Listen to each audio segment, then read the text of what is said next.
Heróis da TV e Capitão América número 1 foram publicados aqui em julho de 1979. As revistas originais dessas aqui estão super caras, eu acho que nem tem preço direito, porque você não encontra à venda assim. Então, faz tempo que eu estava curioso de comprar uma dessas edições facsímile que vende pela internet. Sai mais ou menos entre 15 e 20 reais, né? Esse preço pode mudar, mas está em torno disso.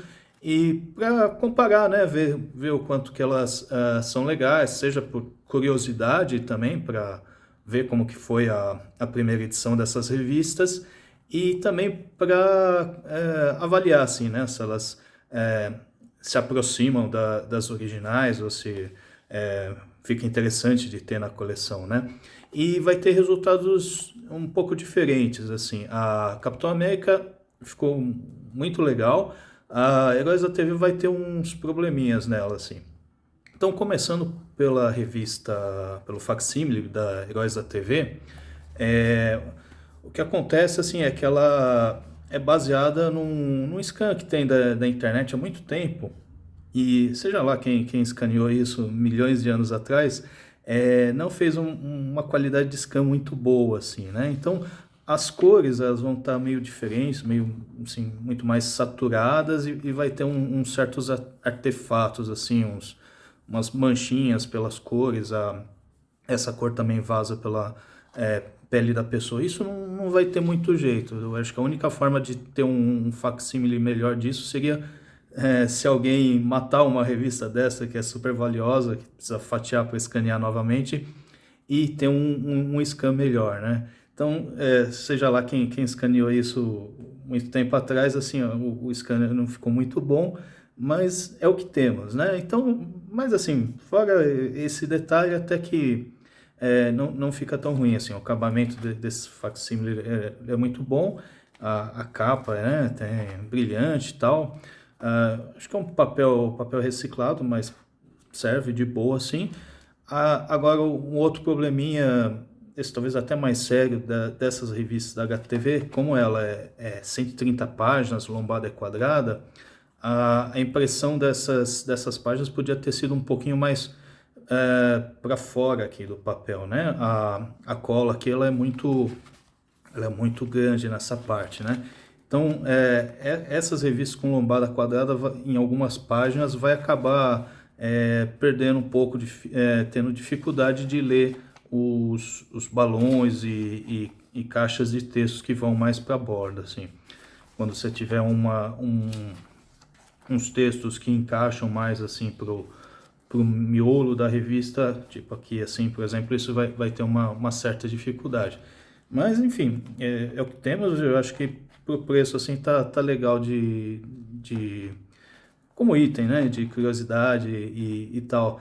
Até porque assim, muitas dessas histórias aqui elas acabaram não sendo publicadas, né? Até curioso, porque quando a Abril lançou essa primeira Heróis da TV, quase todas as histórias aqui, eu acho que exceto do Punho de Ferro, do Mestre do Kung Fu, já tinham sido publicadas pela Block. Aliás, essas edições da Block devem ser uma coisa absurda de rara de encontrar, tal.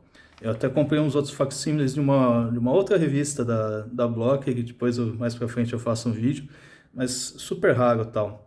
E depois, assim,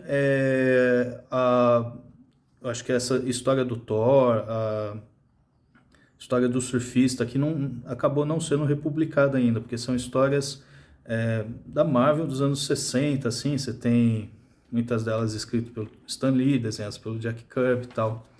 Então essa daqui de Heróis da TV1 começa com essa história do Thor, que ele vai estar ajudando o pessoal contra o Galactus. Vai ser assim, bem épico, né? Com os desenhões lá do Kirby e tal. São duas histórias do Thor, que essas primeiras aqui eu acho que eles fizeram questão de ser já a história mais fechadinha, assim, né? Então tem duas para fechar esse arco. Obviamente vai ter as primeiras propagandas do Instituto Universal Brasileiro. Depois vai ter uma história do Punho de Ferro com Claremont e desenhos do Byrne, né? Essa dupla ainda vai fazer algo. E aqui é o Homem de Ferro invadindo Homem de Ferro, o Punho de Ferro invadindo uma instalação do Stark e o Homem de Ferro acha que ele é um bandido, e eles vão acabar brigando até descobrir que são amigos, né? Historinha básica de sempre, assim. A terceira história é uma do Homem de Ferro, uma história assim bem muito louca, assim, que primeiro aparece um alienígena androide que está lá analisando a Terra para decidir se vale a pena ser colonizada, daí ele captura o Homem de Ferro, deixa lá preso, e depois ele se disfarça de um humano que dá uma carona, e esse pessoal na carona acaba sendo raptado por uns assaltantes em fuga, até que eles vão ser salvos pelo Homem de Ferro no final, e esse androide que se apaixonou aqui por uma mulher morre e tal. É até que divertido. E a melhor história dessa edição, que é o Mestre do Kung Fu, que tem um argumento de Steven Englehart e o desenho do Jim Starlin. O Mestre do Kung Fu ele vai estar enfrentando o irmão adotivo dele de infância, que o pai vilão mandou para matar o cara. Então tem os desenhos do Stark. Esse é um que, como tem muito quadradinho pequeno e a resolução também desse facsímile já não é tão alta igual ao original, acaba perdendo um pouco, assim, né? E sempre você repara que essas cores, assim, elas não estão de acordo com o que saiu na Abril, a primeira, né? Aquela coisa do scan, assim, que é um pouco mais... ser um pouco mais saturado e um pouco mais com esses artefatos aqui nas cores, né?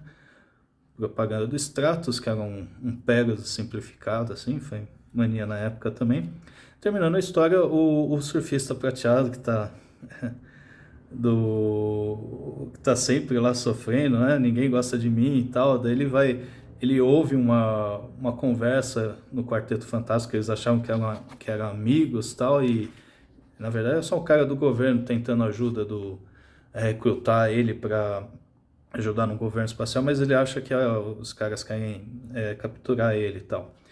E por isso vai ter uma briga entre o surfista e o Quarteto Fantástico. E as cores aqui do Quarteto Fantástico estão sensacionais, porque não só o uniforme vai estar com a cor errada, como a Abril ela só recebia essa arte em preto e branco, né? Então eles não sabiam que isso aqui também, as pernas faziam parte do uniforme, né? Então eles estão aqui como se fosse com umas tanguinhas e as pernas de fora, né? É sensacional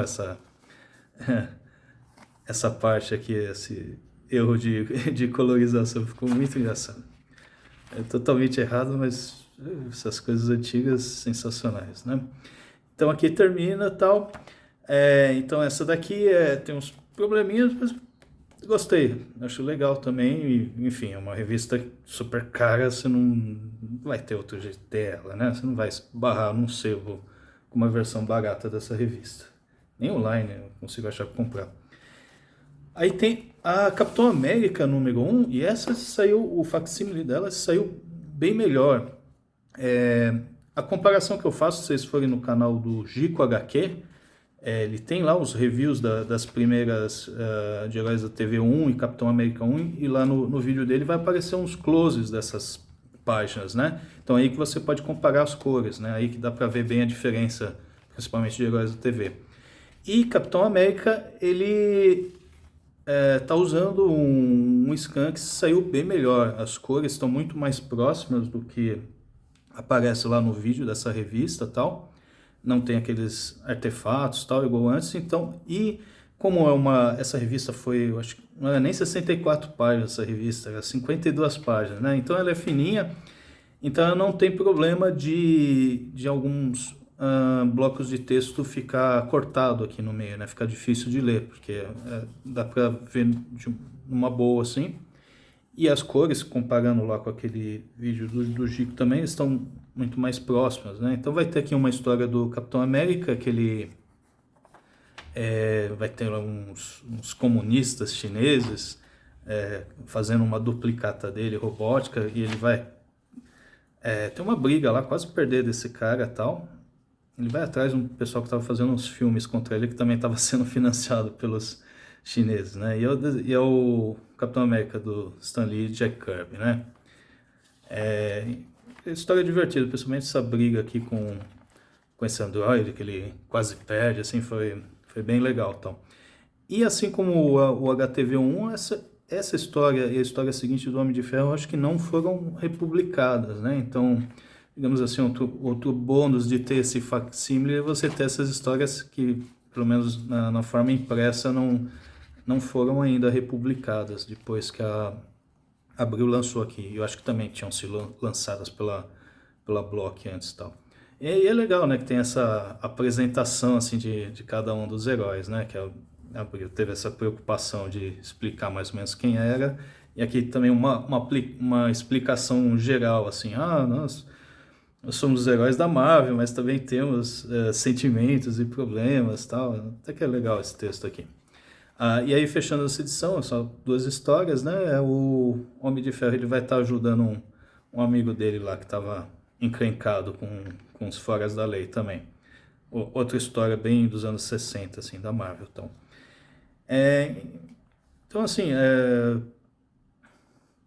eu acho que é legal, acho que vale para coleção, acho que vale tanto como curiosidade quanto por completar a coleção, porque se você buscar esses facsímiles também vai ter de várias das primeiras edições de Heróis da TV e outras revistas lá, né? Então, às vezes, assim, você tá lá com... É que eu não tenho essas HTV mais antigas, né? Nem tenho interesse em completar tudo, mas vai ter muita gente que às vezes só não vai ter as primeiras, né? E, tipo, essas primeiras edições ou muito caras ou praticamente impossíveis de encontrar, né? Então, eu acho que é até bacana ter esses facsímiles. Eu gostaria muito que tivesse um facsímile oficial, vem numa caixinha bonitinha, isso é caro pra caramba, tal. Mas eu acho difícil, né? Porque aí ia ter que ter uma editora e fazer acordo com a Panini, com a Abril, com a Marvel. E ainda você tem a questão das propagandas de época, né? Que eu acho que uma das coisas que eu valorizo nessas revistas antigas é você ter as propagandas de época, né? E eu não sei se refazendo um facsímile oficial eles podem usar essas propagandas, né? E para mim, para ser certinho mesmo, teria que ter até as propagandas que saíram, né? Então, acho legal. Acho que cada um vai poder avaliar assim, se às vezes é interessante ou não ter esses facsímiles.